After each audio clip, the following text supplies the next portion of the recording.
Hi everyone, I'm back here to make another video about cold exposure this time, since there has been actually some groundbreaking research, especially in the past years, around actually making use of cold exposure that actually works even better than steroids themselves in the gym as well, and even in aerobic or anaerobic exercises both, which seems to be quite strong to point it out.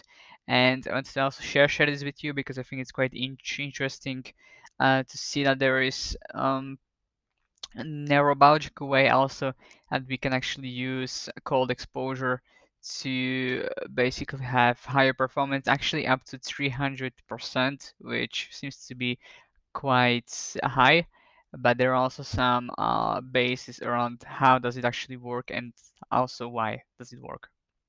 So before we actually should go to jump to this, I think there's one big point to this is also that I think many of us, but in the past, when we actually even went to the gym, like I even experienced this myself, like we basically try to find out how to improve performance and even size of basically our muscles quite fast, which of course probably at each person's journey, steroids came up uh, as a topic of whether to use or not use, and I would even assume that most of you as well, like me, basically researched what it is. To be quite fair, I have not gone that route or even with TRT therapy to actually increase that. And I was actually quite glad that there was some research that pointed out to one specific protocol we could actually all use, and actually it would work even better than steroids use, which has its own risks as well. But I think it's quite widespread already in terms of use. Like I have also some data that basically says in UK, which was set a couple of years ago, I think 2018, I was reported in the UK over 1 million men use steroids, which is actually really high because when you even visualize how many people actually don't even exercise, then out of like this chunk that actually does, 1 million is actually quite a lot. And to put into perspective, I also have a second number that's basically that is or was basically 6.4% of the general population of the UK. So you can actually think of how it's quite widespread, and I would even assume that many of and much of the use is also not reported 100%. Now, it's actually that's as much widespread that we can basically look at any transformations. I think Hollywood is quite quite good example of this because like we've seen many times in the past, like the famous actors basically having quite, I would say, fast and drastic transformations over like 6 to 10 months to prepare for a role.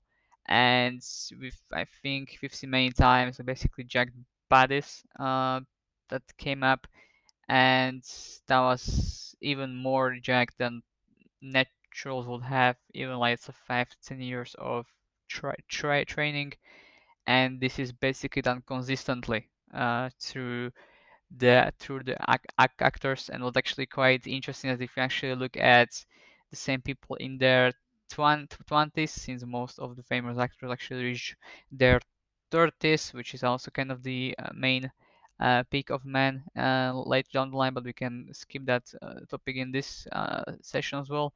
But in their 20s, if you actually looked at them in terms of like their size, they basically looked like any other guy. Even you could actually guess that a lot of uh, people who actually did go to gym even looked better than them.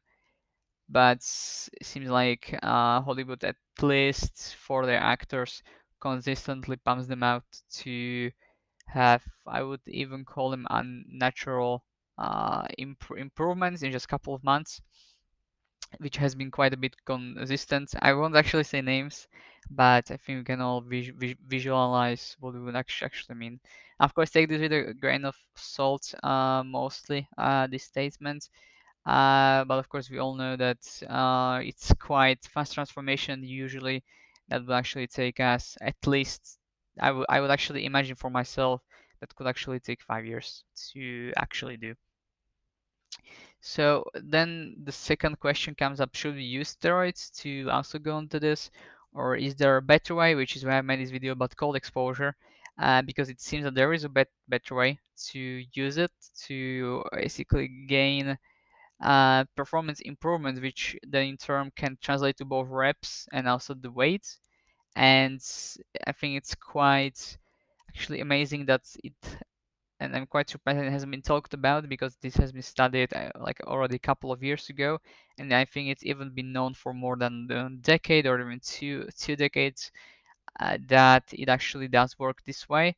But I think the most awareness that's ever been put into this has been happening over the past couple of months, but it's still quite a topic that isn't really leveraged. To be quite fair, the only I've heard that the army actually does use it. I've heard it only for the U.S. Army, but I would actually imagine that even, let's say, secretly, like a lot of top bodies as well try to use cold exposure in terms of activities or exercise, and also basically majority, if not all, of the NFL teams in the US also tried, I don't not try, but use cold exposure as well. So I want to point into the fact that it's very specific protocol for cold exposure.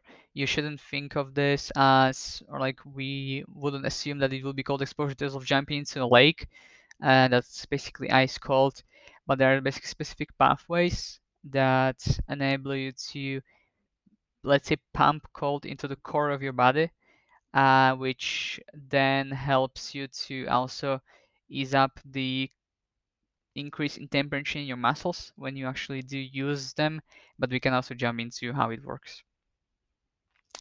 So to jump straight into this, basically when we do exercise, the only stop that happens, the only reason why you or me stop is because of an increase in temperature in the muscle you do exercise. About 95 to 99%, or I would say 99% of the cases, there are some edge cases as well, but in 99% of the cases, it is going to be that you will stop because you have increase in temperature in your muscle. There is no leeway to go around that. It's just going to happen, and it's the way of your body, of your muscle and your nerves telling them back to your body to actually stop, so you can do more. This is basically biological mechanism. We can actually change that, but what we actually can change is the speed of this temperature recovery in this muscle at least, which then helps us to do more reps, get better, let's say DOMs, even though that it's not 100% necessary to have, to increase your muscle and strength, and to basically get back to making more reps or gaining more strength as well. So how does it actually work? I actually have had two studies that I basically also will link in the description. But to just point out also one thing is that the reason why it actually does work is because temperature actually does control, or like is a part of, but I would say also mostly control basically majority of our processes that rely upon movements or how enzymes and cells react to hormones, which basically changes based on the temperature of your body at the time. That's my also based on the studies we had, like our bodies evolved to control the temperature really well because we are basically just a couple of degrees from being dead. Makes sense because like it's our normal temperature is 36 up to 37. If we get to 40, we feel completely different, and let's say that's just 3 to 4 degrees of difference. So that's why our body has really evolved to try to control and maintain the consistent temperature in your body.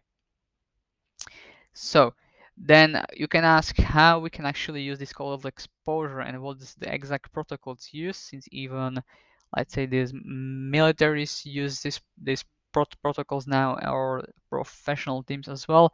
And I will assume, and I should assume that even to the future, you will see a lot of this method being used even commonly in the gyms, because it seems to be quite efficient, and it concerns three parts of our bodies. It concerns those three parts of the bodies because in those three parts of the bodies, our veins basically don't have valves, or like you can actually imagine that since they don't have valves, they can actually move much faster into and out of that body part, which is basically our palms, our face, and the feet of our legs. You can also imagine those parts exactly is that even in other species and in ourselves, we don't tend to grow hair on those parts. On the face, you can imagine or like say that on our beard we do have some hair follicles as well, but you can basically pinpoint that the middle of this face we talk is basically, you can say, about our cheeks as well. So those three main parts. Now, basically what that also means is that since those parts work the best, then that basically means that we should try to leverage cooling through those parts. And the way it actually works is that basically since the blood flows much faster from those parts into the core of our body and back into the muscles as well, the cooling is really, really fast. I would even say if you do have something cold on those parts of the body, so again, palms, face, and bottom of your feet, then it's in 99% of the cases up to 3 minutes is good. I will even go as far that 60 seconds you are really fine and good to go again. Also depends on the amount of effort they actually put into it. So you basically have those three areas, and that in turn helps to cool your core, and then in turn that helps you to cool the muscles that you've used much faster, which helps you to do more reps and even bigger weights per minute of time, which then means that you can use more weights and gain muscle or strength or both much faster than without it, which is why we see this like enormous 300% increase in total, because basically people are able to use to do more pull-ups even like in one session, in the whole session, let's say even double or triple of what they had, and that basically cascades into each next day. So this isn't like one quick fix, but it basically works each time, because as I mentioned again, there is the temperature basically controls when you actually stop exercising the muscle. There is no other way around that. So with this knowledge, what you can actually do, I would imagine that cooling your bottom of the feet and face in the gym might be quite hard. Face maybe slightly easier because there could be like some tools to use. I don't have any affiliation, but I know there are face masks that actually could enable you to cool your face. But what actually would make more sense is actually cost free, I would imagine for most of you, is that if you actually have some bottle that can be any bottle, it doesn't matter which material out of the studies we have. Basically, if you are able to feel the cold, apologies, in the bottle into your palms, which you can then hold in between the sessions for, let's say, 1 to 2 minutes. So basically, how we normally wait for our temperature to cool down, even though we may not realize that's what's going on. So in that turn, we are able to cool much faster and perform the same reps further and further again, or let's say even more, as basically we are more and more warmed up as well. So this is actually quite, I think, really easy to use even in the gym, because this should actually enable you to basically just bring bottle with cold water and just use that in between the sets to basically cool your core and your muscles that are being used. I've actually used this myself, not extensively, a couple of times, and I actually can imagine that the results are actually quite interesting, because for the first 2 or 3 times it really didn't seem to work that much, but after actually doing it for third and fourth time, it seemed to seemed to make me feel like the set was kind of the first one, or like if I start actually new session, but I'll actually already being warm up and focused on the session itself.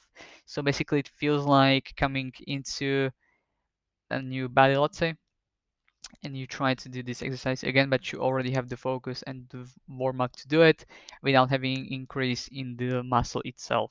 So I think that's actually quite interesting on how it actually works. And then one more question that I do also have is that, okay, so how cold should the battle be, or even like whatever method you will use, but I would assume that battle makes the most sense. So it shouldn't be ice, and it should be uh, colder than your body's temperature when you started. So basically, we're trying to cool our bodies, so it makes sense to use colder temperature than what our body started at. So it basically goes down, but also we don't want to use ice or really cold water or any other substance, because what does happen is that our blood vessels, when it gets too cold, they constrict in those areas, and the blood flow actually gets slower, because of course we can even imagine that blood flows slower if it's quite cold, and then what then happens is that you aren't able to cool as fast as I think you should be able to. So that basically means that anything between this ice or like really cold and up to the temperature of your body that you had before you started the exercise would actually work quite well. So it's also quite a bit up to the person's body, I would say, but anything between that actually would make quite a lot of sense, and also based on the studies that I pointed out, that actually should work quite well. So really, this increase was actually up to 300%. So the other control group that use steroids, and we also know that basically that people who do use steroids, they get around 1% improvement each week. So this was actually quite high in terms of the number of reps, like up to 300%. And on the other hand, also the weight people could lift went up, or number of reps on pull-ups. So I think that's actually quite interesting to use. And also I think in any case, people will have varying results as always, but I think this is something that if incorporated actually helps each one of us. Maybe people who live in colder climates like Nordics or north of Canada would benefit less from this, because they already, let's say, do strenuous exercises or harder workouts in colder environments. But I would say for majority of us, there will be quite substantial improvements in terms of how we actually improve in reps and strength over time. So I think this is helpful. I will also point out the studies in the description, so you can actually look into those. And in any case, there's also a Hugh Berman Lab podcast, which you can actually look into, which also strictly talked about this. So you can just type in cold exposure Hugh Berman into that section on YouTube, or even search results, and you should be able to also get more info on that. So thank you. Hopefully, this has been quite a bit helpful. And in any case, if there's some other question, you can also let me know. Thank you.